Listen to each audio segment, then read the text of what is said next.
SSC 25 batch, question answer দাও তোমাকে একটা ভাইয়া। তুমি যে পড়াশোনা করছো কিসের জন্য?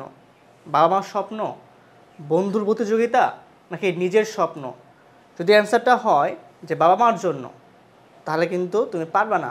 কারণ হয়তো বা তখন তোমার প্রেশার ক্রিয়েট হবে যে আমি আমার বাবা মার জন্য, বাবা মা প্রেশার ক্রিয়েট করতেছে, আমাকে পড়তে হবে।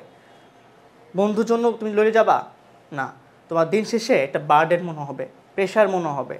বাট যদি অ্যান্সারটা হয় আমার নিজের জন্য, হ্যাঁ তুমি পারবা। কারণ তখন তোমার প্রেশার মনে হবে না, তখন তো মনে হবে আমার স্বপ্ন যে আমি মেডিকেলে যাব সামনে, বা আমি একজন ডাক্তার হব, আমি একজন ইঞ্জিনিয়ার হব, হ্যাঁ, বা আমি কোনো একটা পিওর সাবজেক্টে পড়াশোনা করব, ঢাকা ইউনিভার্সিটি হোক বা অন্য কোনো পাবলিক ইউনিভার্সিটি হোক।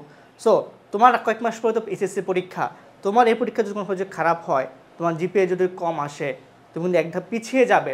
কারণ তোমার অ্যাডমিশনের যে যুদ্ধ, সেই যুদ্ধে কিন্তু এইচএসসি জিপিএ একটা ফ্যাক্ট। হ্যাঁ, হয়তো বা অনেকে কম জিপিএতে চান্স পাচ্ছে, কম জিপিএতে বিশেষ ক্যাডাররা হচ্ছে, ভালোভাবে যাচ্ছে। বাট সেই ক্ষেত্রে তোমার যদি জিপিএ ভালো থাকে, তোমার কনফিডেন্স থাকবে দ্বিগুণ, তুমি কয়েক ধাপ এগিয়ে যাবে। সো এখন থেকে নিজের মধ্যে নিয়ে আসো যে আমি আসলে কার জন্য স্বপ্ন দেখছি, স্বপ্নটা কি আমার, নাকি বাবা মার, নাকি কারো চাপিয়ে দেওয়া। সো নিজের মধ্যে এখনই জিনিসটাকে নিয়ে আসো, এখনই লড়ে যাও। আর বেশি দিন সময় নাই। ভাবছো 3 মাস অনেক সময় না, দেখবে এই সময়টা কারোর জন্য অপেক্ষা করবে না, দেখবা যে কখন সময় চলে যাবে টেরই পাবে না। হ্যাঁ, সেই জন্য আমাদের এইচএসসি প্রি অ্যাডমিশন কোর্স চলছে, যেখানে আমরা এইচএসসির প্রিপারেশনের সাথে আমরা তোমাকে অ্যাডমিশন বুঝিয়ে দিব। সেখানে আমরা দুইভাবে ক্লাস নিব।